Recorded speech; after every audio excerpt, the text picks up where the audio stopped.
Assalamualaikum warahmatullahi wabarakatuh. Alhamdulillah, ana berbahagia sekali bisa sampai ke tempat ini. Sebenarnya banyak ustadz-ustadz yang ada di sini, yang mereka adalah senior-senior ana, guru-guru ana. Ada Ustadz Ali Ahmad hafizahullahu ta'ala, ada Ustadz Khairi, ada Ustadz Efri. Ustadz Efri ini Masya Allah satu kelas semana dulu Ustadz ya, Masya Allah. Makanya beliau banyak tahu tentang ana di Madinah. Semoga Allah menutupi aib-aib ana. Allahumma salli wa sallim ala abdika wa rasulika Sayyidina wa maulana Muhammadin wa ala alihi wa ashabihi ajma'in. Ya Allah, semoga salawat dan salam senantiasa Engkau curahkan untuk hamba kekasih-Mu, untuk manusia terindah yang pernah menginjakkan kakinya di muka bumi ini, untuk manusia yang seharusnya kita jadikan panutan, yang seharusnya kita membaca perjalanan hidup beliau agar kita tambah cinta kepada beliau alaihi salatu wassalam dan bisa mencontoh apa yang telah beliau lakukan selama hidup ini. Ketika datang para sahabat atau para tabi'in ke rumahnya salah satu istri Nabi, Aisyah radhiyallahu ta'ala anha, mereka mau bertanya, gimana sih Nabi alaihi salatu wassalam di rumahnya? Mereka kepingin tahu jemaah tentang akhlak dan karakter yang terkadang tidak nampak di luar. Kita ini kalau di sini semuanya baik jemaah. Orang yang tahu kita baik atau tidak adalah orang yang selalu mendampingi kita.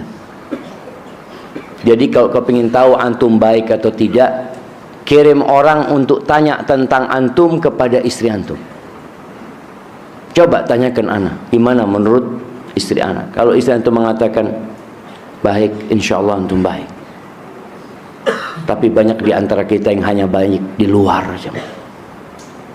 Tatkala Aisyah radhiyallahu ta'ala anha ditanya tentang karakter Nabi SAW, akhlak Nabi, perilaku Nabi alaihi salatu wassalam, Aisyah tidak bikin kajian.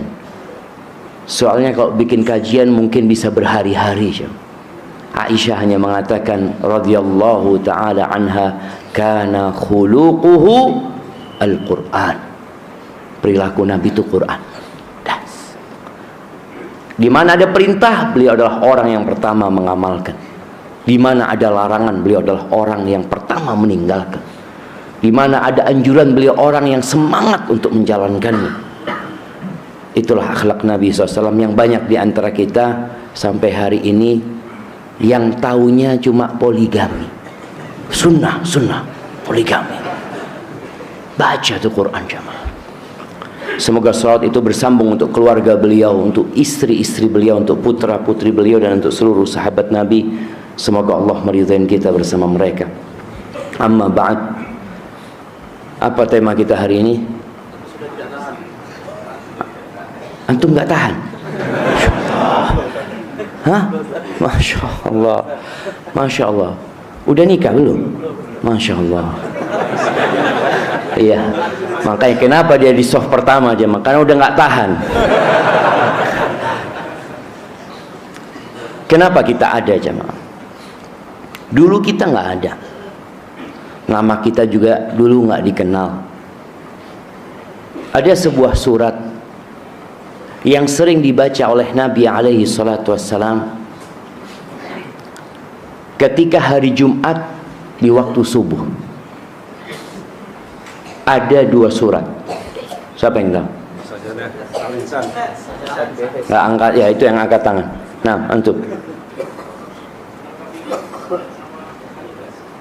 Al-Kafirun sama Al-Ikhlas. Masya Allah. Itu yang sebelum subuh.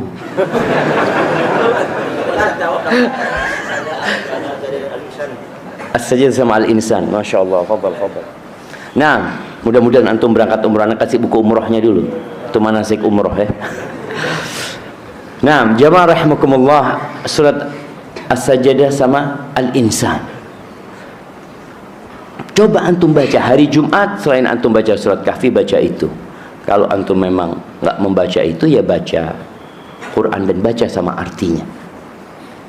Kita selalu diingatkan dengan kenapa kita ada. Hal ata 'alal insani hinum minad dahr lam yakun syai'an madhkura. Coba kau lihat, kita dulu nggak ada, disebut aja nggak bisa. Syafiq bahasa lama nggak ada. Sebelum tanggal kelahiran anak, nama itu tidak pernah disebut. Lalu kenapa? Subhanallah, Allah ciptakan kita untuk berlomba-lomba menjadi yang terbaik, bukan untuk tinggal selamanya di muka bumi ini. Allah jadikan kita punya pendengaran, faja'alnahu sami'an basira, agar kita bisa faham dan mengerti tentang hakikat kehidupan ini. Allah turunkan Al-Quranul Karim yang dibacakan, dan Allah utus Nabi Muhammad alaihi salatu wassalam yang menjelaskan dan menguraikan tentang Al-Quran ini dan mengamalkan dalam kehidupan ini. Kita ada di sini bukan untuk bersenang-senang. Sampai-sampai Rasul sallallahu alaihi wasallam, beliau punya istri 9 di satu waktu. Beliau pernah mengatakan kepada para sahabatnya, "Lau ta'lamuna ma a'lam, la dhahiktum qalilan wa la bakaitum katsiran. Wala ma taladzattum bin nisa'i 'alal furush." Kalau kalian tahu apa yang aku ketahui, niscaya kalian akan tertawa sedikit, banyak menangis, dan kalian tidak akan bersenang-senang dengan wanita di atas ranjang. Karena sejatinya hidup ini memang sebuah ujian dan perjuangan. Allah Azza wa Jalla mengatakan di surat Al-Kahfi, yang juga sering kita baca di hari Jumat.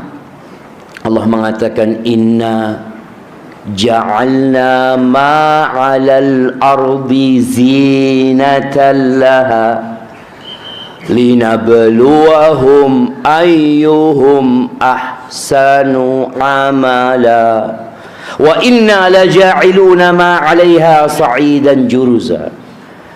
Kata Allah, sesungguhnya kami menjadikan semua yang ada di muka bumi ini atau di dalam bumi ini zinatan laha, perhiasan untuk bumi ini.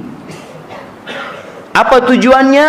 Untuk menguji siapa di antara mereka yang paling baik amalannya.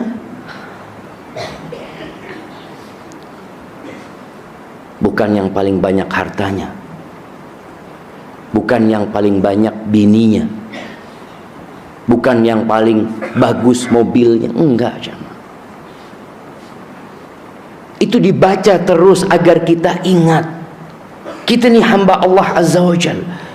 Dan kata Allah menekankan tentang perhiasan yang indah. Kita melihat bumi ini indah jemaah, dan semakin indah di masa tua bumi ini, semakin tua bumi ini, dan dia semakin menggoda, dan kita banyak tergoda dengannya. Allah mengatakan, kami akan menjadikan semua yang ada di muka bumi ini sa'i dan juruza, debu, tanah yang tandus, kering, kerontang. Namun dalam perjalanan beribadah kepada Allah Azza wa Jalla, dalam perjalanan untuk menjadi yang terbaik, manusia perlu berhenti di satu terminal untuk membawa bekal. Terminal itu namanya pernikahan. Maka yang jomblo-jomblo ini belum sampai ke terminal. Untuk apa menikah itu jamaah? Kenapa kita menikah? Sebagian orang berpikir, anak nggak enak Ustaz nikah, Ustaz. Sering ditanyain, kapan antum nikah, kapan antum nikah. Pertanyaan dirubah, kenapa antum menikah sekarang? Kenapa antum menikah? Ada orang hidup nggak menikah nggak apa-apa. Ada orang sampai umur 40 tahun. Siapa yang 40 tahun belum nikah? Jamaah, nggak usah angkat tangan. Nah, ada yang 40 tahun nggak nikah nggak apa-apa, baik-baik aja. Ada sebagian ulama sampai meninggal dunia nggak menikah. Maka tanyakan, kenapa antum menikah? Ketika pertanyaan ini dapat antum jawab dengan benar, maka insya Allah proses selanjutnya benar. Kenapa seperti itu? Rasul SAW mengingatkan, innamal a'malu binniyat wa innama likulli imri'in ma nawa. Amalan itu harus ada niatnya, dan semua orang akan mendapatkan apa yang dia niatkan, dan antum merasakan itu. Ketika ada yang menikah hanya sekedar untuk memperbaiki keturunan, anak Ustaz mau nikah Ustaz, anak ingin punya keturunan yang kalau minum kopi kelihatan di lehernya Ustaz. Antum bisa bayangin ya putihnya orang ini. Tapi ternyata dia menikah dengan wanita yang kalau minum susu kelihatan. Boleh jadi orang ini kan niatnya macam-macam, jemaah, menikah seperti itu. Ada yang menikah sekedar menutupin aib karena sudah hamil yang dia zinai. Itu tujuan dia. Orang tuanya marah, meminta pertanggungjawaban. Minta pertanggungjawaban kepada siapa? Dia berzina. Kalau memang dia anak putrinya diperkosa, dia laporkan ketika berzina. Putrinya seharusnya orang tuanya yang bertaubat kepada Allah dan anaknya bertaubat kepada Allah Azza wa Jalla. Ketika datang seorang kepada Nabi SAW, seorang wanita mengatakan, ya Rasulullah, inni hubla minaz zina fatahhirni. Dia mengatakan, ya Rasulullah, aku hamil dari hasil berzina, tolong sucikan aku. Apakah Nabi bertanya, dengan siapa engkau berzina? Tidak. Oh, harus bertanggung jawab ini. Enggak. Ini urusannya dosa sama Allah. Mereka melakukan sama-sama senang melakukan dosa itu. Maka perempuan ini datang. Dia tahu kenapa dia diciptakan. Dia tahu dia melakukan dosa yang seharusnya dia tidak perbuat, tapi itu sudah terjadi. Maka dia mencari solusi. Apa solusinya? Harus tegakkan hukum. Itu dalam bayangan dia. Padahal kalau dia bertobat menutup dirinya, insya Allah Allah menerima tobat dia. Tapi perempuan ini tetap dia merasa dosa itu membebani hidupnya. Nabi SAW mengatakan, engkau pulang sampai anak itu lahir. Karena yang dihukum itu hanya ibunya, bukan anaknya. Ditunggu 9 bulan lahir, datang lagi perempuan ini, jemaah. Dia bawa, ya Rasulullah, aku sudah lahirkan dia, jemaah. Bisa antum bayangin selama 9 bulan dia kepingin segera selesai dosa dia ini. Dia terus bertobat karena dia tahu lagi dia diciptakan untuk mengabdi kepada Allah Azza wa Jalla. Nabi SAW menolak perempuan ini, mengatakan, kau susui dia sampai kau sapih dia. 2 tahun kemudian, jamaah, dia bawa anaknya, ya Rasulullah, dia udah bisa makan roti, ya Rasulullah, sucikan aku ya Rasulullah. Ahibbatifillah, kita benar-benar harus tahu kenapa kita menikah, supaya perjalanan hidup kita diberkahi sama Allah Azza wa Jalla. Tapi banyak yang menikah dulu sebelum ngaji, sehingga dia menikah hanya sekedar untuk status. Sebenarnya dia sudah berzina ke sana kemari. Lalu dia ingin menutupin kekurangan dia. Ditanya terus sama ibunya, sama bapaknya, nak, kapan engkau menikah? Ayo segera menikah. Akhirnya dia terpaksa menikah. Sehingga pernikahan itu jadi beban buat dia. Dia nggak tahan dengan pernikahannya. Enak mana berzina dengan menikah? Kalau secara nafsu, orang itu akan berpikir berzina, menyalurkan nafsu, udah berzina, bayar, selesai. Menikah, aduh, di luar lagi kerja, ditelepon sama istri, nanti belum kau punya anak, nganterin anaknya sekolah, anaknya sakit, ini itu. Ada banyak beban dalam pernikahan. Betul,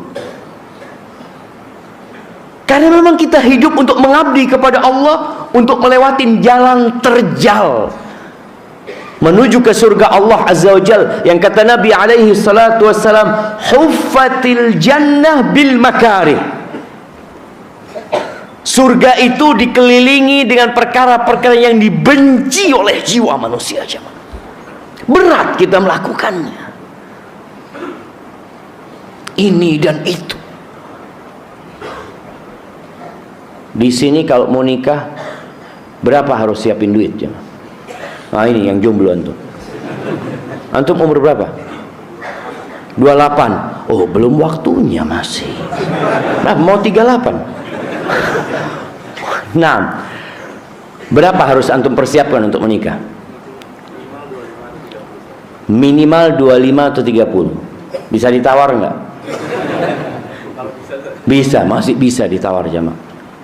Tapi setelah itu ada beban-beban yang harus dilakukan. Orang kalau mau berzina, berapa di sini jemaah? Alhamdulillah min dzalik. Iya. Berapa? Nggak sampai 25. Ada yang nggak sampai 1 juta. Ada yang di bawah itu. Orang berzina bas, nyalurkan, selesai. Dia pikir. Antum pernah melihat ayam jago ketemu sama ayam betina? Ngobrol dikit, terus dia naikin. Na'udzubillah min dzalik. Itu ayam, nggak apa-apa. Dia nggak perlu ke KUA untuk melakukan itu, karena memang dia ayam. Sebagian manusia seperti binatang. Kata Nabi, kata Allah Azza wa Jal, innal ladzina kafar, sesungguhnya orang-orang kafir, yatamatta'un wa ya'kulun kama ta'kulul an'am wan naru maswal lahum. Sesungguhnya orang-orang kafir itu bersenang-senang, mereka makan seperti binatang ternak, nggak punya aturan, dan neraka tempat buat mereka. Kalau sekarang di sini mungkin kelihatan mereka bersenang-senang, mereka akan mendapatkan azab yang pedih sekali. Dunia ini sijinul mukmin, penjara buat orang-orang beriman. Wallah, kita di penjara aja. Wa jannatul kafir, surganya orang-orang kafir. Kita mau berbuat ini, ngelihat ada perempuan cantik, astagfirullah, astagfirullah. Anaknya siapa ya? Kadangkala kita memang harus melakukan itu, jamaah. Segera menikah. Yang udah nggak tahan, Nabi alaihissalatu wassalam mengatakan, ya ma'syarasy syabab, wahai kaula muda, man istata'a minkumul ba'a falyatazawwaj. Barang siapa di antara kalian sudah memiliki kemampuan secara fisik, secara finansial, falyatazawwaj, hendaklah dia menikah. Kenapa disuruh menikah? Nabi menyebutkan tujuannya. Fa innahu aghaddu lil basar wa ahsan lil farj. Karena sejatinya menikah itu akan menolong kita untuk menundukkan pandangan, yakni menjauhkan kita dari dosa, mendekatkan kita kepada pencipta, menjaga kemaluan kita. Ya, nggak bisa dipungkiri ada banyak fitnah di situ. Dan Nabi alaihissalatu wasallam memberikan solusi. Kalau engkau di luar melihat perempuan yang membuatmu bergairah, Kemana? Falyarji ila ahli, pulang ke keluarganya. Kenapa disuruh pulang sama keluarga? Kata Nabi SAW menjelaskan, innal ladzi biha mithl ladzi biha. Yang ada di perempuan yang engkau lihat sama persis dengan yang ada di istrimu. Sama. Tapi setan selalu menggambarkan rumput tetangga lebih hijau dari rumput sendiri. Antum tiap hari ngelihat istri antum, kok kayak gini istri antum? Istri tetangga keluar ke pasar, ya Allah, ya Allah. Padahal istrinya lebih cantik dari istri tetangga. Tapi setan selalu menggambarkan sesuatu yang belum kita miliki tidak dalam wujud aslinya. Nabi SAW menyuruh kita pulang ke keluarga. Gimana Ustaz, di rumah tidak ada istri? Ya cari istri, menikah. Kalau nggak mampu Ustaz, ada solusi. Fa'alaihi bisiyam fa'innahu lahu wija. Hendaklah dia puasa, karena puasa itu menjadi tameng buat dia dapat menahan, menundukkan nafsunya. Jemaah, ini agama kita benar-benar menjadikan kehidupan ini dalam rangka beribadah kepada Allah Azza wa Jalla. Yang sudah nggak tahan, segera menikah. Yang nggak punya uang, subhanallah, Islam mengajarkan banyak sekali cara supaya antum bisa menikah. Boleh menikah dengan cara kredit. Boleh syama. Antum ketika nggak mampu datang ke mertua, berapa maharnya Bapak? Dia mengatakan umpamanya 30 juta. Boleh dibayar 2 tahun. Apa jemaah? Itu haknya istri. Dan kalau bicara tadi maharnya, ya cuma berapa? 25. Itu murah loh jemaah. Itu murah. Di masa Nabi SAW, istri-istri Nabi itu maharnya murah. Tapi murahnya pada waktu itu kira-kira 400 dirham. Ya, 400 dirham ini kira-kira 40 dinar. 40 dinar ini 4 kali, anggap kali 4 juta sudah. 40 kali 4 juta berapa? 160 juta. Itu murah pada waktu itu. Makanya sebagian sahabat itu maharnya apa? Kebun kurma. Masya Allah. Dan Nabi SAW menyebutkan bahwasanya wanita yang berkah itu adalah wanita yang biayanya murah. Ali bin Abi Thalib ketika mau melamar Fatimah, dia bingung, dia miskin. Sedangkan ini putrinya Nabi SAW. Bagaimana akhirnya Ali mengatakan, ya Rasulullah, aku nggak punya apa-apa ya Rasulullah buat Fatimah, kata dia. Mana baju besimu? Kata dia. Kata dia, ya berapa sih harga baju besi? Ya sudah, aku nikahkan kau dengan itu, dengan baju besi yang dimiliki Ali bin Abi Thalib. Dan alhamdulillah kita sekarang melihat banyak kemudahan untuk menikah. Cuma di kampung ini, bukan cuma di kampung ya, di kota-kota besar, mereka membesar-besarkan yang namanya pesta pernikahan. Ada kejadian di Jakarta, pesta pernikahannya ya 500 juta kira-kira jemaah. Nggak banyak itu buat orang kaya jemaah. 2 bulan cerai. Subhanallah jemaah. Ada yang banyak sekali jemaah. Maka cari wanita yang solehah, dari keluarga yang soleh, yang udah ngerti bahwasanya berkah dalam pernikahan itu dengan sedikitnya mahar. Dan antum memilih juga yang disabdakan Nabi SAW, wanita dinikahin karena 4 hal. Ini berbicara budaya yang ada di masyarakat. Kata Nabi SAW, yang pertama lima liha, karena hartanya. Mungkin kalau antum memang nggak mampu, ya cari janda lah, janda kaya. Tapi yang soleha, nggak apa-apa jemaah, nggak apa-apa. Yang intinya yang soleha. Yang kedua, carilah wanita dinikahin karena kecantikannya.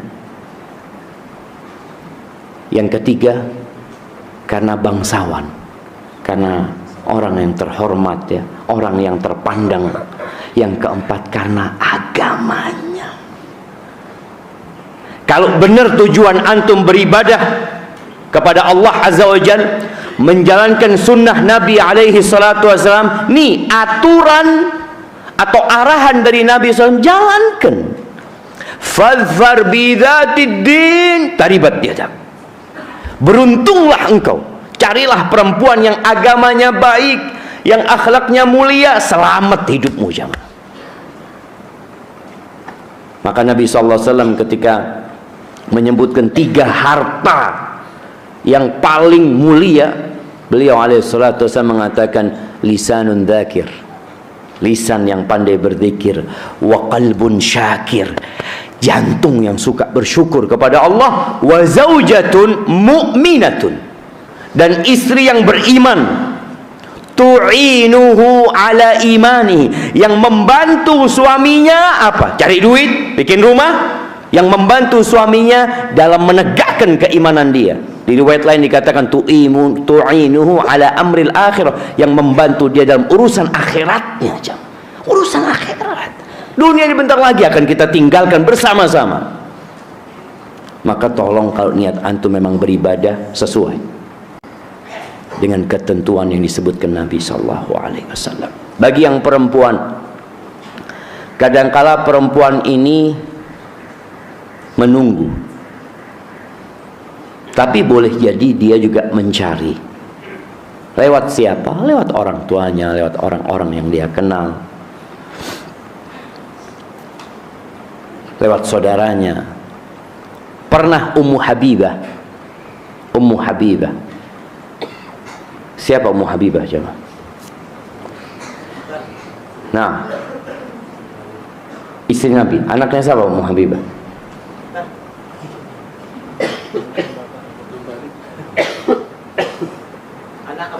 Masya Allah, kirim ke belakang. Nah, Ummu Habibah putrinya Abu Sufyan, istrinya Nabi sallallahu alaihi wasallam. Ummu Habibah datang kepada Nabi SAW. Ya Rasulullah, kalau engkau mau menikah, nikahi adikku ya Rasulullah. Subhanallah. Kata Nabi SAW, enggak, kata dia, kalian itu jangan tawarkan adik kalian sama aku. Mahram, apa namanya dia? Termasuk yang diharamkan menikahi kakak beradik. Cuma nggak boleh. Enggak, soalnya aku dengar engkau mau menikahi putrinya Ummu Salamah. Akhirnya Nabi SAW menjelaskan tentang hukum hal itu, dan bahwa yang dibicarakan itu tidak benar. Itu mungkin cara wanita untuk mencari suami ketika dia udah nggak tahan, dan orang tuanya harus berusaha.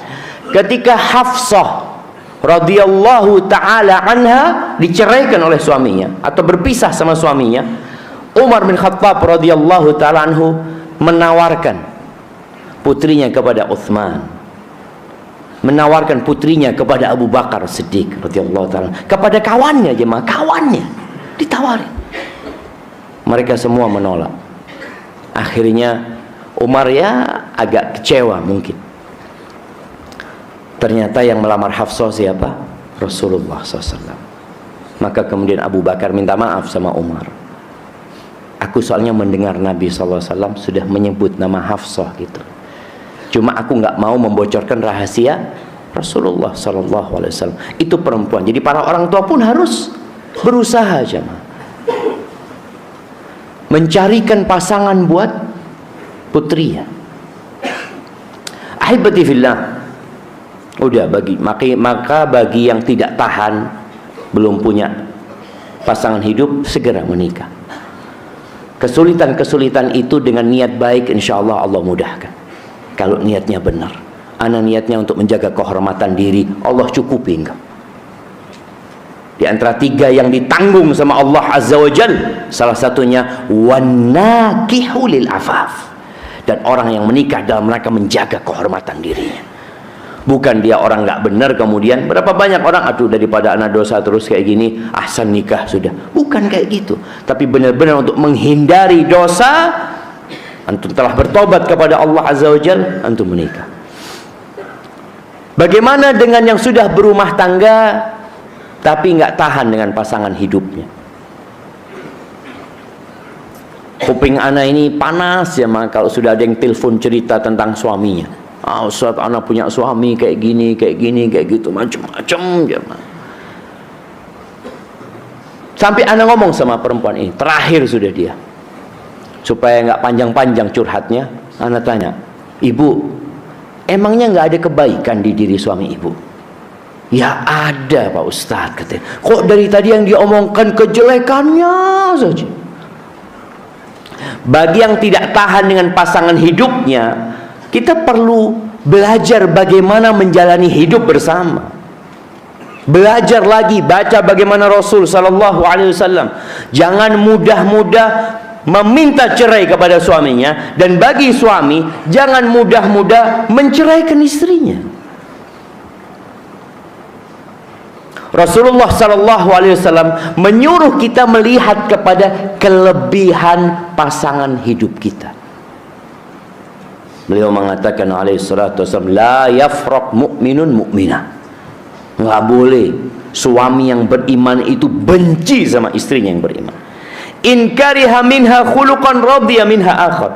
Kalau ada perilaku istrinya yang tidak dia sukai, bukankah ada yang lainnya yang baik-baik yang engkau suka sama dia? Ketika seorang melihat kepada kelebihan pasangan hidupnya, insya Allah dia akan tahan, dia akan jaga rumah tangganya, karena dia melihat kepada kelebihannya. Ketika kita bekerja jemaah di sebuah perusahaan, kita mengajukan lamaran, apa yang ditanya oleh tempat kita melamar kerja? Akan bertanya, kamu bisa apa? Apakah dia akan bertanya, kamu nggak bisa apa? Enggak. Dia tidak akan memikirkan kamu tidak bisa apa. Anak kepingin tanya, kamu bisa apa yang bermanfaat buat perusahaan ini? Dia akan menyebutkan, saya bisa ini, bisa ini. Oh ya sudah. Urusan kekurangan dia tidak dilihat. Sehingga orang ini bisa terus bekerja dan perusahaan bisa terus mendapatkan manfaat. Ketika dalam rumah tangga dua pasangan ini saling melihat kepada kelebihan, insya Allah aman. Semua punya kekurangan. Kalau ada perempuan yang mengatakan udah nggak tahan, atau antum Zat, wallah Zat, ana udah nggak tahan sama istri ana Zat. Ngomongnya Zat pedas. Ana kalau pulang kerja kayak disidang sama dia. Zat. Dari mana? Ngapain aja? Sama siapa duduk-duduk? Kayaknya ana harus pasang CCTV supaya dia ngelihat. Ada perempuan kayak gitu. Ya sabar antum. Menghadapi perempuan seperti itu sabar. Kenapa? Karena tujuan kita menikah beribadah kepada Allah Azza wa Jalla. Dan Allah mengatakan, wa'ashiruhunna bil ma'ruf. Kata Allah, pergauli istri-istri kalian dengan cara yang patut. Pergauli perempuan-perempuan itu dengan cara yang patut, dengan cara yang sesuai. Fa in karihtumuhunna, gimana kalau nggak suka sama mereka? Mesti adalah kekurangan istri kita yang kita nggak suka. Fa in karihtumuhunna, ceraikan dia, balikan ke orang tuanya. Kalau kita beli barang jamaah, bisa tukar tambah. Kalau aduh kayaknya kurang cocok karena sama ini, datang, anak mau tukar sama yang itu. Tapi kalau istri bisa untuk tukar tambah. Ke mertua anak kayaknya ibu sama ini nggak cocok kayaknya. Allah mengatakan fa in karihtumuhunna fa asa an takrahu syai'an wa yaj'alallahu fihi khairan katsiran. Allah suruh sabar, tahan. Boleh jadi yang antum benci, di situ ada banyak kebaikan yang Allah jadikan. Antum kalau membaca rumah tangga Nabi alaihi salatu wassalam, istri-istri Nabi itu manusia, mereka punya kekurangan. Disinilah tugas suami memperbaiki pasangan hidupnya. Ketika dia sudah tepat memilih istri, dulu saat anak menikah udah sesuai, atau dulu ketika anak menikah anak memang nggak ikut aturan agama, anak menikahin dia karena dia cantik bunga desa, dan sang istri ya anak mau sama dia karena dia orang kaya Ustaz. Setelah kedua-duanya ngaji atau salah satunya mengaji, kadang-kala mulai ada gesekan-gesekan, maka di sini tugas kita adalah terus memperbaiki, karena tujuan hidup itu adalah beribadah kepada Allah Azza wa Jalla. Namun ketika dalam satu kesempatan udah nggak mungkin Ustaz, ibadah udah nggak bisa dilakukan di rumah ini, maka perceraian pilihannya. Allah Azza wa Jalla mengatakan, fa in khiftum alla yuqima hududallah fala junaha alaihima fi maftadat bih. Kalau kalian takut mereka suami istri sudah nggak mampu menegakkan batasan-batasan Allah, hukum-hukum Allah di rumah sudah nggak mampu ditegakkan lagi, ya sudah nggak apa-apa perempuan gugat cerai. Namun proses memperbaiki itu perlu dijalani. Nih buat para suami yang punya istri bermasalah, kata Allah Subhanahu wa taala, wallati takhafuna nushuzahunna fa'idhuhun. Dan wanita-wanita yang kalian takut ketidaknurutan dia nggak nurut, dia mungkin agak kurang adabnya sama suami, apa yang harus dilakukan? Fa'idhuhun. Kasih apa? Mau'idhah, kasih nasihat, dan berikan nasihat kepada istri dengan cara yang penuh dengan cinta dan kasih sayang. Jangan memberikan nasihat kepada istri di depan orang banyak. Jangan memberikan nasihat kepada istri tatkala dia sedang gak enak hatinya. Cari waktu yang tepat, dudukkan istri, sampaikan kepada dia tentang kecintaan kita kepada dia yang menyebabkan kita terus mempertahankan rumah tangga ini. Lalu sampaikan kepada dia, ada beberapa hal yang ana ingin engkau rubah. Mamanya istrinya sering keluar tanpa izin, ya sebenarnya keluarnya nggak kemana-mana Ustaz, tapi nggak izin itu yang nggak benar, ana nggak suka, kata dia. Ada perempuan yang seperti itu. Ada istri yang mungkin kurang menghargai mertua. Ada istri mungkin yang kurang perhatian sama anaknya. Makanya kalau mau menikah lagi, cari perempuan bukan hanya agamanya baik, tapi karakternya mulia, yaitu penyayang. Kita perlu perempuan yang penyayang. Ada istri kita yang kayaknya sama anak kita ini kurang gitu loh.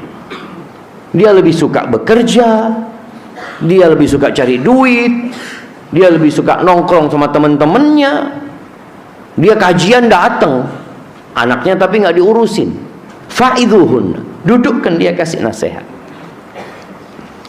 Bagaimana kalau nggak mau? Banyak di antara kita memberikan nasihat kepada istri tidak sesuai dengan arahan yang Allah sebutkan. Yang kedua, ketika tidak mau, maka pisah ranjang.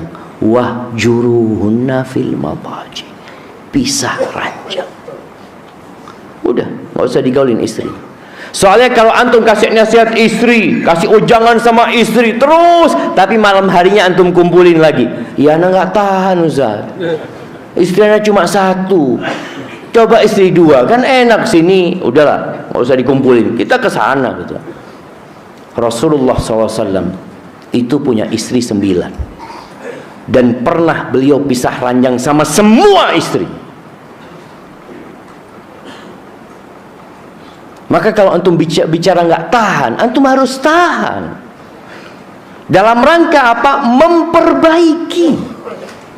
Di sini tatkala memang di tengah jalan baru terjadi masalah, perlu adanya perbaikan total. Dan Nabi SAW itu pernah pisah ranjang sama semua istrinya 1 bulan. Kalau antum nggak tahan, puasa, kan sudah ada solusi. Namun apabila nasihat ini tidak dijalankan, antum tetap ngumpulin istri, ya akhirnya nggak benar-benar istri. Itu kalau antum orang baik. Tapi kalau antum orang nggak baik, istri memang kepingin pisah juga sama antum. Setelah 1 bulan Nabi SAW meninggalkan istrinya. Turun firman Allah Azza wa Jalla di surat Al-Ahzab ayat 28-29 insyaallah. Coba supaya anda nggak salah. Nah, ayat 28-29 di surat Al-Ahzab. Apa kata Allah Azza wa Jalla? Ya ayyuhan nabi, wahai Nabi. Allah Jalla Jalaluh nggak pernah manggil Nabi dengan namanya sallallahu alaihi wasallam, nggak pernah. Kalau nabi-nabi yang lain dipanggil sama namanya, ya Musa, ya Isa, ya Ibrahim, ya Nuh. Tapi Nabi Muhammad alaihi salatu wassalam selalu dipanggil dengan kedudukan beliau. Ya ayyuhan nabi, ya ayyuhar rasul. Setelah sebulan penuh itu turun ayat ini, dan setelah tersebar berita di kota Madinah bahwa Nabi Muhammad alaihissalatu menceraikan semua istri-istri, ada isu yang tersebar, tapi isu itu tidak benar. Akhirnya setelah itu turun ayat ini, Nabi datang ke rumah istri-istrinya satu persatu, ke rumahnya Aisyah yang pertama. Beliau membacakan ayat ini. Apa ayatnya? Ya ayuhan nabiyyu qul li azwajika, katakan kepada istri-istrimu, in kuntunna turidnal hayatad dunya wa zinataha fata'alaina umatti'kunna wa usarrihkunna sarahan jamila. Kalau tujuan kalian dalam kehidupan ini adalah mencari dunia, kita bicara dari awal tadi, kita diciptakan untuk beribadah kepada Allah. Dunia akan kita tinggalkan. Tapi kalau ambisi kalian, keinginan kalian adalah kehidupan dunia, kenyamanan dunia, kemewahan dunia, apa kata Allah Azza wa Jal kepada nabinya? Fata'alaina umatti'kunna wa usarrihkunna sarahan jamila. Sini kalian, kemarilah kalian, aku akan berikan harta kepada kalian. Aku kasih mut'ah sama kalian, harta, kasih pesangon. Kau akan kepingin dunia, aku kasih dunia sama kalian. Setelah itu kita nggak bisa bersama lagi. Aku akan ceraikan kalian dengan perceraian yang baik. Ada masalah di rumah tangga Nabi SAW. Ada yang harus diperbaiki.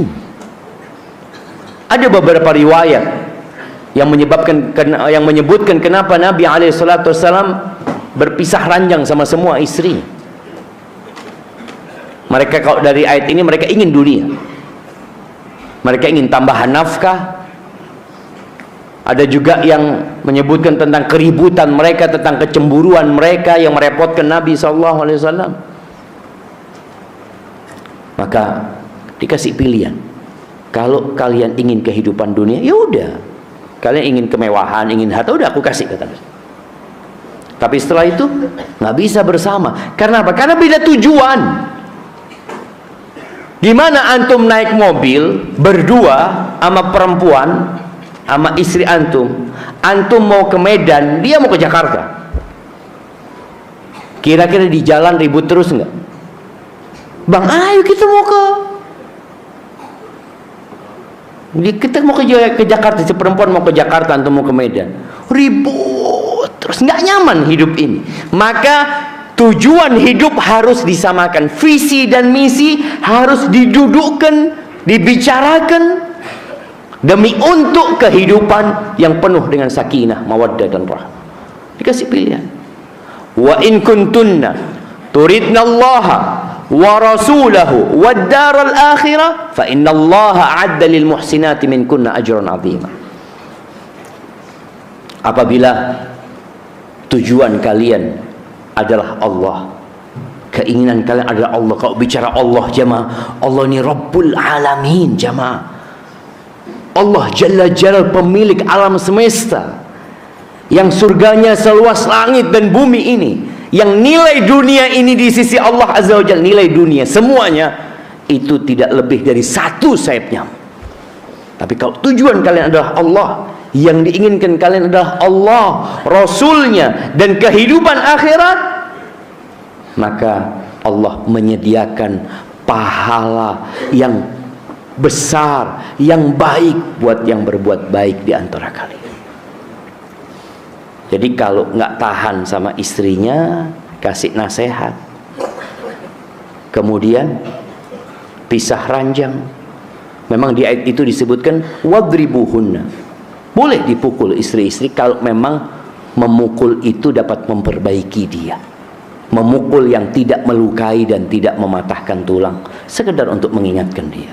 Tapi kalau sekarang antum mukul istri, KDRT, artinya kondisinya berbeda. Namun tadi dikasih tawaran, engkau mau sama aku mau menuju kepada Allah Azza wa Jalla. Yang mau tidak mau, ya engkau harus nurut dan patuh sama aku. Oke, itu Ustaz kalau istri yang tidak nurut sama suami. Bagaimana kalau suami yang zalim sama istrinya? Apakah istri harus bertahan? Ya, kalau bisa mempertahankan rumah tangga, pertahankan. Tapi ketika tidak mampu mempertahankan rumah tangga, ya udah gugat cerai. Itu terjadi di masa Nabi Shallallahu Alaihi Wasallam.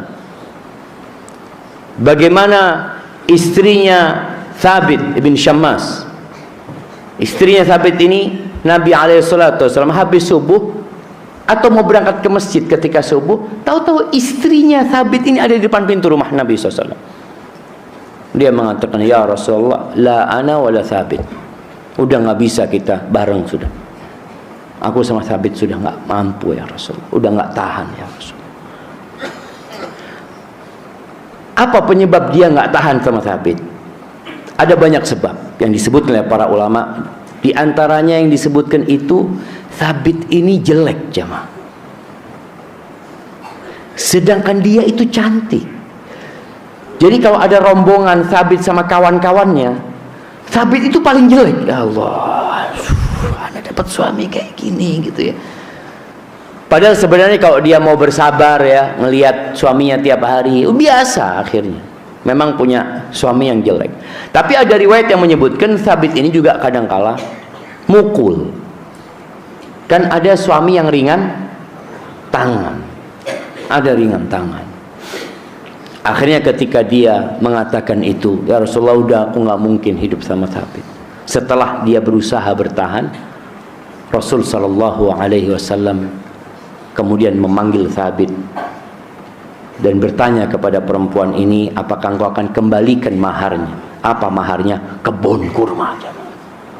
Kalau di sini mungkin kebun sawit. Orang berikan mahar kebun sawit, ini kebun kurma. Dikembalikan sama istri, karena dia sudah nggak tahan, udah nggak mampu. Perceraian itu solusi.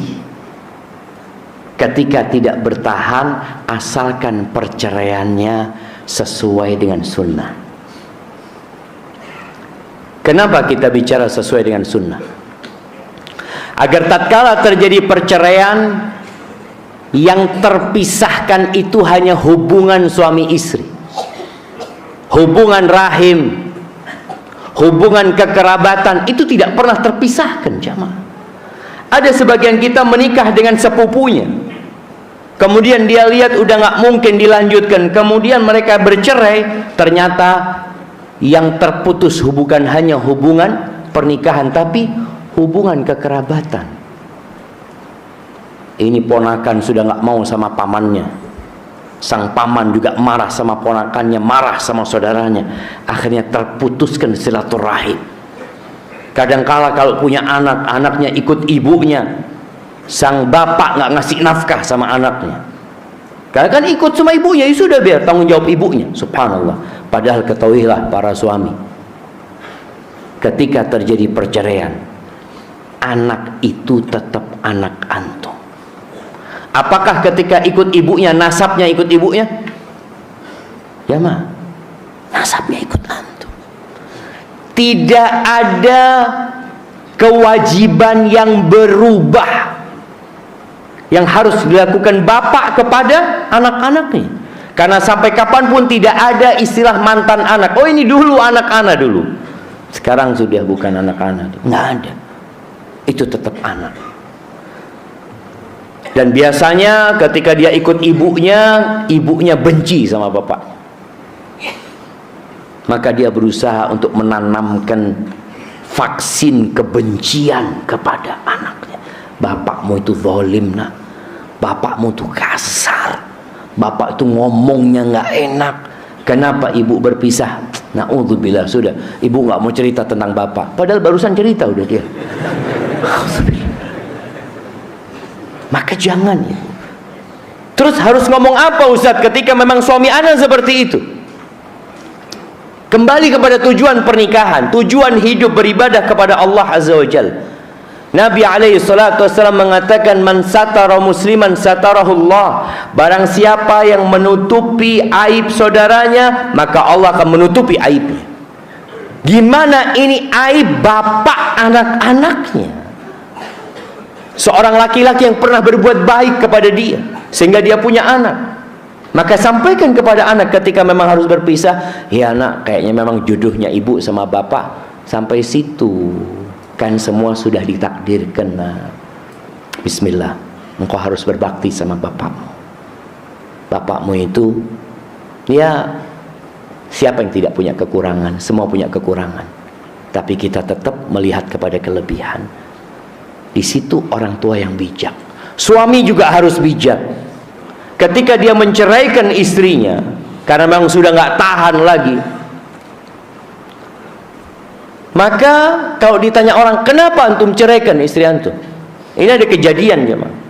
Di masa lalu ada seorang yang mau bercerai sama istrinya. Lalu kawannya datang, ana dengar-dengar antum kayaknya udah nggak tahan lagi sama istri antum. Antum mau ceraikan dia. Apa kata sahibnya ini? Apa urusanmu sama istriku? Kata dia. Enggak, anak kepingin tahu kenapa engkau mau ceraikan dia. Sudah, jangan ngurusin urusan orang lain, kata dia. Itu istriku, kata dia. Sudah. Dapat berapa waktu cerai. Dan kemudian perempuan itu sudah nikah lagi. Kawannya dengar nih. Mungkin dengarnya terlambat kalau sudah bercerai.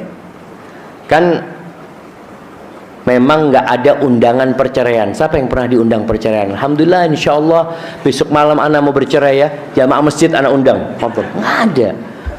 Perceraian itu dilakukan biasanya sembunyi-sembunyi. Ketika sudah bercerai dan mantan istrinya sudah menikah lagi, kawannya datang. Sekarang sudah bukan istrimu, aku kepingin tahu kenapa engkau ceraikan dia. Astagfirullah, ini orang ada yang kepo kayak gitu jamaah, yang football gitu. Apa kata orang ini? Itu istrinya orang. Istrinya orang, ada apa engkau ngurusin istrinya orang? Katanya, oh udah bukan urusanku, kata dia. Ini suami yang baik, yang tetap dia menutupi jamaah. Kembali tadi, ada yang namanya kekurangan dalam rumah tangga kita, dalam pasangan hidup kita, tapi kita harus menutupinya. Apabila anak itu ikut bapaknya, banyak terjadi di negeri kita, bapak melarang ibunya untuk jumpa sama anaknya, padahal itu ibunya. Sampaikan kepada anak bahwasanya ini ibumu, engkau wajib berbakti sama dia. Kalau memang ada kekurangan di ibunya, ya berusaha orang tua ini menjaga anak. Karena ada yang ibunya pelacur, na'udzubillah min dzalik. Bagaimana seorang anak dia berkata, Ustaz, anak punya ibu ini zalim sama bapak anak, Ustaz. Anak pernah temukan ibu anak di hotel, Ustaz. Pada malam itu anak cari ibu anak, Ketemu mobilnya ibu, ternyata ibu bersama laki-laki lain di hotel. Apa yang harus anda lakukan? Tetap antum wajib berbakti sama ibu antum. Sampai ketika orang tua kafir pun tetap anak wajib berbakti kepada orang tuanya. Intinya ketika antum tidak tahan dalam kehidupan ini, antum perlu bersabar, mengingat tujuan hidup kita. Setelah itu ikut aturan dan ketentuan yang harus dijalani dalam berumah tangga. Insya Allah kita akan dapat pahala. Istri yang sabar sama suaminya, suami yang sabar sama istrinya, insya Allah dua-dua orang itu akan mendapatkan pahala. Barakallahu fiik. Ana akan membacakan pertanyaan yang udah masuk. Nah, pertanyaannya, apa hukumnya LDR, Ustaz?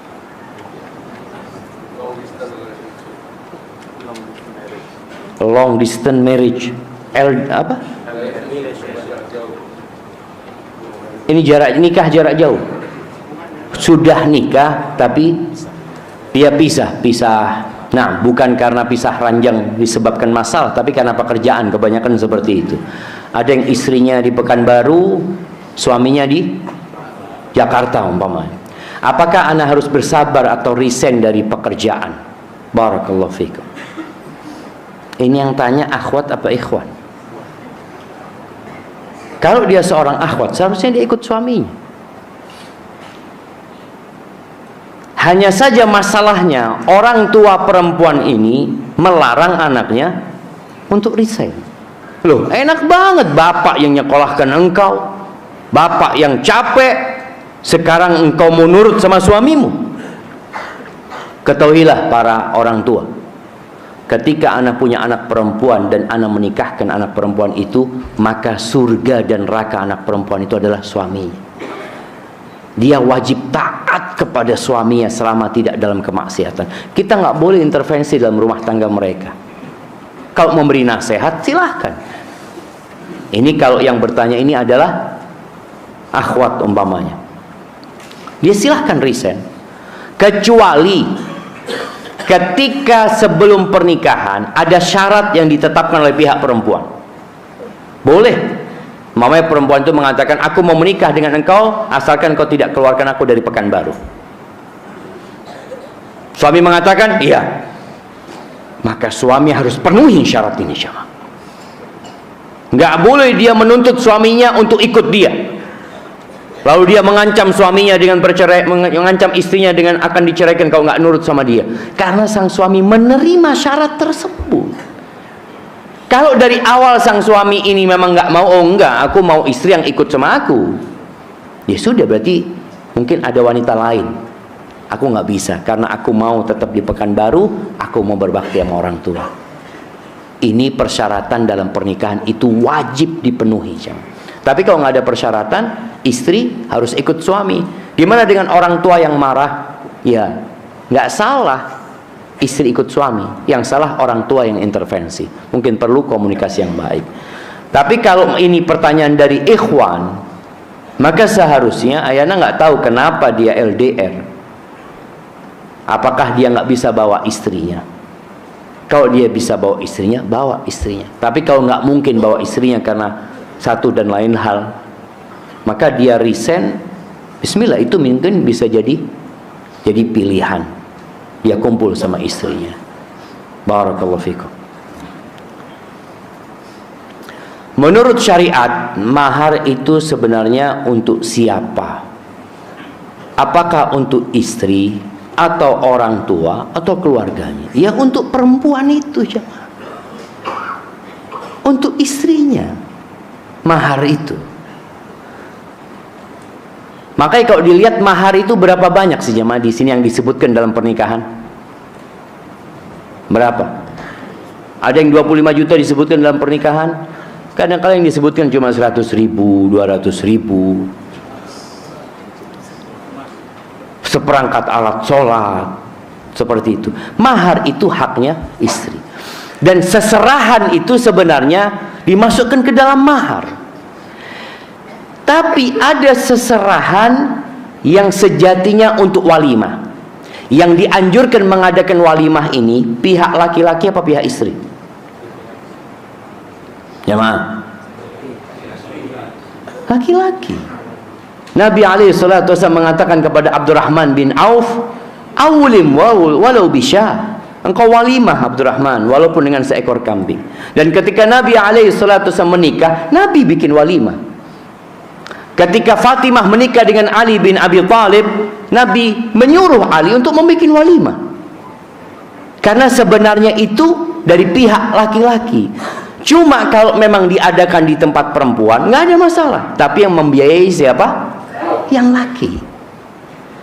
Dan antum, kalau namanya itu adalah antum yang mau ngadakan yang laki-laki, ya sesuai dengan kemampuan antum. Kalau mertua mengatakan, oh kita mau undang 2000 orang.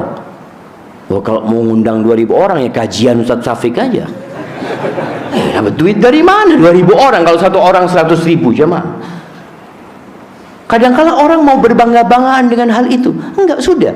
Boleh ngundang itu 5 orang, tetangga 10 orang. Habis sholat subuh di Masjid Umar bin Khattab, insyaallah walimah ana di rumah, atau dikirimkan ke sini makanannya, walimah buat dia. Selesai. Dan boleh walimah itu berhari-hari. 7 hari, mau walimah 7 hari 7 malam, 10 hari boleh, nggak ada masalah. Cuma dia umpamanya hari ini malam ini ana mengundang tetangga blok A, sudah datang ke rumahnya. Karena rumahnya nggak besar. Besok umpamanya blok B ke rumah ana. Sehingga kita nggak perlu nyewa gedung ya, nggak perlu nyewa kursi wala apa, pas makan di rumah seperti itu. Jadi kalau bicara mahar itu hak siapa? Haknya istri. Tolong dijelaskan makna sakinah, mawaddah, warahmah. Ini belum menikah atau belum mendapatkan sakinah, mawaddah dan rahmah. Allah Azza wa Jalla berfirman di surat Ar-Rum ayat 21 ya. Allah mengatakan, wa min ayatihi an khalaqalakum min anfusikum azwajan litaskunu ilaiha. Di antara tanda-tanda kebesaran Allah, tanda-tanda keesaan Allah, Allah menjadikan pasangan hidup kalian dari diri kalian sendiri. Masya Allah, alhamdulillah. Laki-laki, wanita, nggak ada yang berpasangan sama kuda aja, nggak ada. Pasangannya sama manusia. Apa tujuannya Allah menjadikan pasangan itu dari manusia sendiri? Litaskunu ilaiha, agar kalian merasakan sakinah, ketenangan, kecocokan. Makanya kalau orang menikah itu nggak harus cinta. Apakah pernikahan antum itu semua dilandasin cinta? Enggak. Nabi SAW menikah dengan istri-istrinya itu karena ada kecocokan, sakinah. Yang menjadikan cinta Allah Jalla Jalaluhu, wa ja'ala bainakum mawaddatan wa rahmah. Allah menjadikan di antara kalian cinta dan kasih sayang.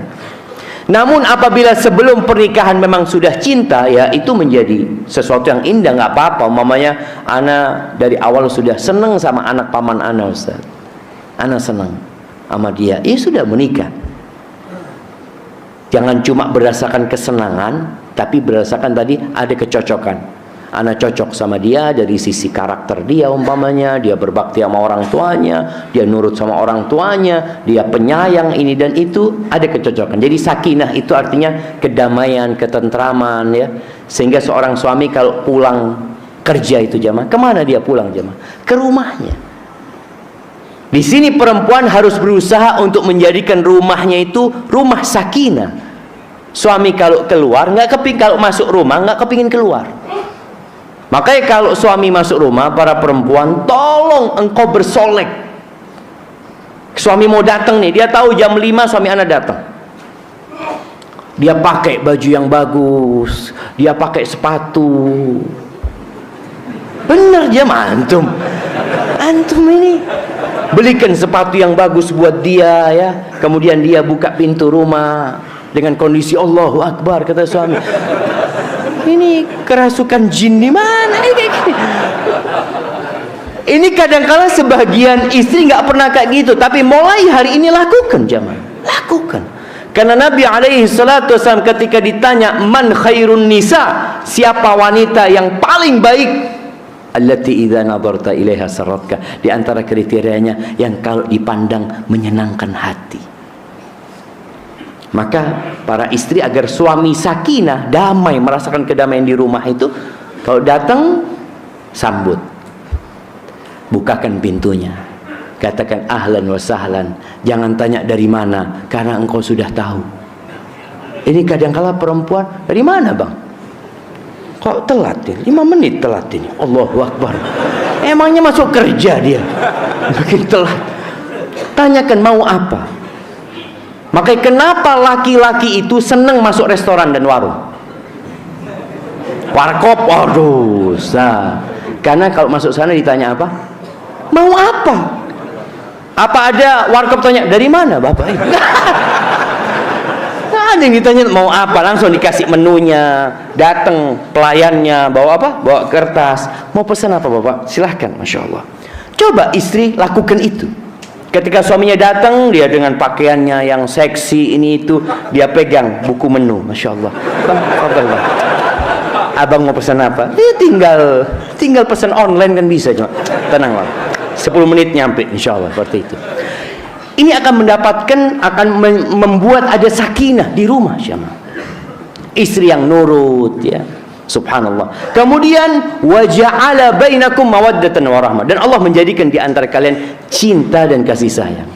Mawaddah itu ya, terkadang mawaddah ini untuk istri-istri yang muda, cinta karena istrinya cantik masih muda.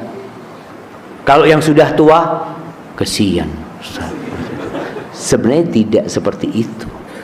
Ada orang yang cinta sama istrinya walaupun tua sampai istrinya meninggal dunia. Seperti cintanya Nabi SAW sama Khadijah. Khadijah udah meninggal jemaah, udah nggak ada, tapi tetap cinta itu bersemayam di hati Nabi alaihi salatu wassalam. Maka cinta dan kasih sayang ini dibikin. Ya, kita minta sama Allah SWT bagaimana membuat sesuatu yang membuat cinta itu tumbuh. Cinta itu seperti bunga yang kalau tidak disirami dia bisa layu. Tapi kalau dia disirami, dijaga, ada ulatnya dipotong, disemprot, insya Allah bunga itu tetap segar. Begitu pula mawaddah, cinta itu bisa terus tumbuh sampai meninggal dunia. Dan kasih sayang itu boleh jadi ada suami yang mungkin sama istrinya udah nggak cinta. Apa penyebab dia nggak cinta? Aduh Zat, istri anak ini kalau diajak keranjang kadangkala yang ini, yang itu. Terus kenapa antum nggak berpisah sama dia? Kesian lah Ustaz. Kesian Ustaz. Dia yang mendampingi anak ketika anak susah Ustaz. Dia ini yang ini dia sebutkan. Jadi masih ada rahmat kasih sayang kepada dia jamaah. Itu maksudnya mawaddah dan rahmah. Thayyib.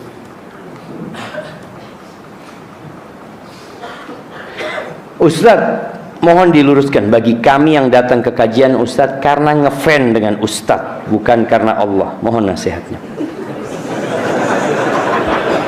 Iya jemaah, sayang kalau kita datang ke majelis ilmu nggak lillahi ta'ala, karena innamal a'malu binniyat. Tapi ada orang-orang yang mau nuntut ilmu, dia kepingin dapat ilmu. Mungkin ya, ini yang terjadi, dia suka dengarkan kajian nih Ustaz. Bukan cuma anak, dia senang kajian dengan Ustaz ya, di YouTube, di Facebook dia dengarkan, dia kepingin kapan anak bisa dapat ilmu secara langsung dari Ustaz ini. Jadi bukan karena Allah, dia mungkin karena Allah lillahi ta'ala, tapi dia ingin belajar ilmu langsung dari Ustaznya yang biasa dia lihat dari YouTube. Ingat, Allah tahu dengan apa yang terbetik di hati kita. Jangan sampai capeknya kita tuh sia-sia. Karena yang akan diterima oleh Allah yang untuk Allah saja. Kalau dia niatkan untuk yang lainnya, ya Allah tidak akan terima. Kata Nabi SAW, Qala Allahu Azza wa Jal, Allah berfirman ini dalam sebuah hadits qudsi, Man amila amalan asyraka fihi ma'i ghairi taraktuhu wa syirka.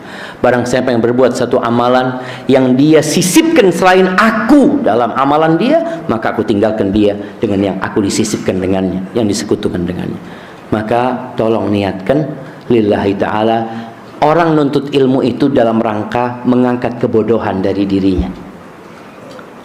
Niatkan itu, anak kepingin tahu. Tambahkan niat-niat yang lainnya, mendapatkan berkah di majelis ilmu, menuju ke jalan surga Allah Azza wa Jalla, mendapatkan sakinah, mendapatkan rahmat, mendapatkan ampunan dari Allah SWT. Ada banyak fadilah menuntut ilmu. Niatkan untuk mendapatkan fadilah-fadilah tersebut, dan insya Allah Allah akan berikan berkah di ilmu kita. Karena ada orang menuntut ilmu bertahun-tahun, ilmunya nggak bermanfaat. Boleh jadi masalahnya di niatnya, boleh jadi masalah di adabnya. Ada orang nuntut ilmu tapi kurang adabnya, sehingga dia tidak dapat manfaat dari ilmu tersebut. Barakallahu fiik. Masya Allah, lebih 1 menitnya, mana harus berhenti. Terakhir Anda tutup dengan sebuah cerita ya, yang disebutkan oleh penulis kitab Ulul Himmah. Ada seorang laki-laki yang melamar seorang wanita. Dia miskin ya. Dia suka sama perempuan ini. Akhirnya sama perempuan ini ditolak karena dia nggak punya harta, wala punya darah biru. Akhirnya setelah dia itu ditolak, dia ngomong, dengan apa aku mencari kemuliaan kalau gitu? Apakah dengan harta atau dengan menuntut ilmu, kata dia.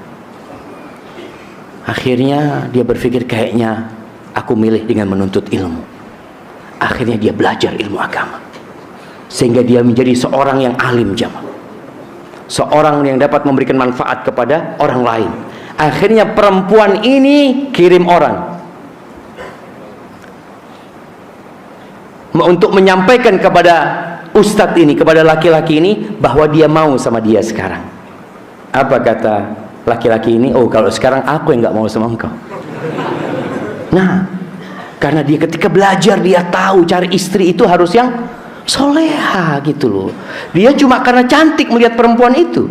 Ketika dia belajar, dia tahu bahwa saya mencari pasangan hidup, mencari ibu buat anak-anak kita, harus wanita yang soleha, wanita yang taat kepada Allah, yang berbakti kepada orang tuanya, wanita yang penyayang, yang banyak anaknya. Dia tahu itu. Hadza wallahu a'lam.